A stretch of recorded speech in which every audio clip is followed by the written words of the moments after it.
નમસ્કાર વિદ્યાર્થી મિત્રો, દ્વિતીય સત્રાંત પરીક્ષા 2025 એમાં ધોરણ 7 વિષય હિન્દીનું પ્રેક્ટિસ પેપરનો વિડીયો આ તમારી સમક્ષ મૂકવા જઈ રહ્યો છું. વિદ્યાર્થી મિત્રો, હું તમારું બધાનું વડી પ્રબંધભાઈ હાર્દિક સ્વાગત કરું છું. અને આપણે પરીક્ષા જે 7-4થી ચાલુ થવા જઈ રહી છે તેમાં હિન્દી વિષયમાં તમે સૌથી વધારે સારા માર્ક્સ લાવી શકો એ માટેનો એક પ્રેક્ટિસ માટેનો વિડીયો છે અહીં મૂકવામાં આવેલો છે. આપણે વધારે સમય નહીં લેતા જોઈએ આ પ્રશ્નો માટેનું આખું પેપર. પ્રશ્ન નંબર 1 ની અંદર પૂછાય છે કે નિમ્નલિખિત પ્રશ્ન કે ઉત્તર સંક્ષિપ્ત में दीजिए. એટલે કે અહીંયા 3 પ્રશ્નો આપેલા છે, તેનો જવાબ છે તમારે આપવાનો છે. એક પ્રશ્નના 2 માર્ક. નમૂના રૂપી 3 પ્રશ્નો છે, મેં તમારી સમક્ષ અહીંયા મૂકેલા છે, જે તમે દેખાઈ રહ્યા છે. ત્યારબાદ પ્રશ્ન 1 બ ની અંદર છે કે નિમ્નલિખિત પ્રશ્ન કે ઉત્તર સંક્ષિપ્ત में दीजिए. ये પણ 3 પ્રશ્નો છે, એક પ્રશ્નના 2 માર્ક. એ પણ તમે ખૂબ સારી રીતે નમૂના રૂપે અહીંયા આપેલા છે, તેને પ્રેક્ટિસ કરીને લખી શકો. પ્રશ્ન નંબર 2, दी गई काव्य पंक्ति का भावार्थ लिखिए. એટલે કે તમને અહીંયા કેટલીક કાવ્ય પંક્તિઓ આપેલી છે અને કાવ્ય પંક્તિમાં તમારે ભાવાર્થ એટલે કે એમાં શું કહેવા માંગે છે એ પંક્તિના આધારે તમારે જવાબ આપવાનો છે. જે નમૂના રૂપે જે છે તમે અહીંયા જોઈ શકો. તો પ્રશ્ન 2 નો એ છે. प्रश्न नंबर 3 ની અંદર છે કે निम्नलिखित परिच्छेद का मातृभाषा में अनुवाद कीजिए. આપણે સૌ જાણીએ કે માતૃભાષા એટલે આપણી ગુજરાતી ભાષા. હિન્દીનો આખો એક પેરેગ્રાફ છે અહીંયા આપેલો છે, જેનું તમારે ગુજરાતીમાં છે ભાષાંતર કરવાનું છે. ખૂબ સરળ છે, એ મુદ્દો પણ તમને અનુકૂળ રહેશે. ચોથો પ્રશ્ન એવો છે કે નિમ્નલિખિત ઢાંચે પર से कहानी लिखिए.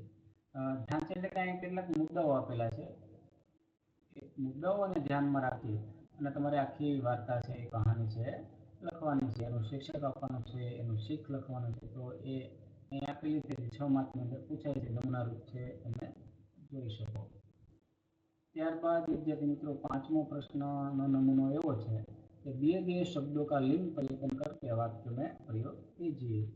એટલે કે કેટલાક શબ્દો આપેલા છે, તમારે એનું લિંગ પરિવર્તન કરવાનું છે અને વાક્યની અંદર પ્રયોગ કરવાનો છે. અહીં માલી, છાત્ર, મેઢક, ગીતની, બાર, વાલા આવા કેટલાક શબ્દો આપેલા છે, એનું લિંગ પરિવર્તન કરી તમે वाक्य प्रयोग करो.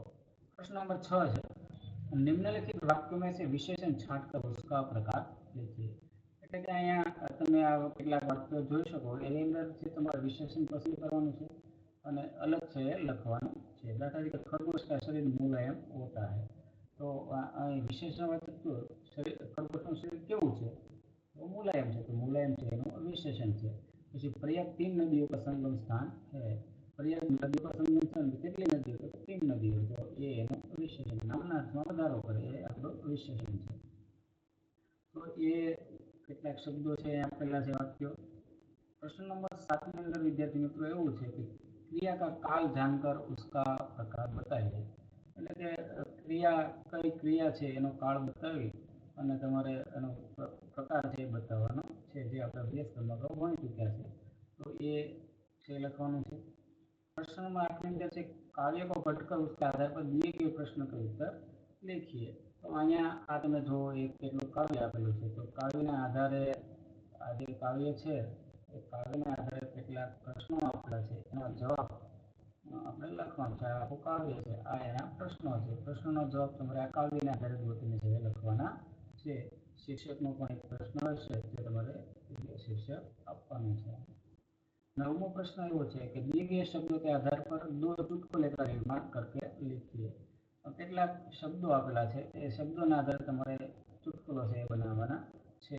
અહીં 3 તમને આપેલા છે, એના આધારે તમે બનાવી શકો. प्रश्न नंबर 10 ની અંદર છે કે होटल बच्चा पार्टी के मेनू के आधार पर निम्नलिखित प्रश्न के उत्तर लिखिए. અહીં કેટલાક ચિત્રો આપેલા છે બચ્ચા પાર્ટી માટેના અને એના આધારે નીચે કેટલાક પ્રશ્નો આપેલા છે. તો તમે એના આધારે આખું તમે उत्तर છે લખી શકો.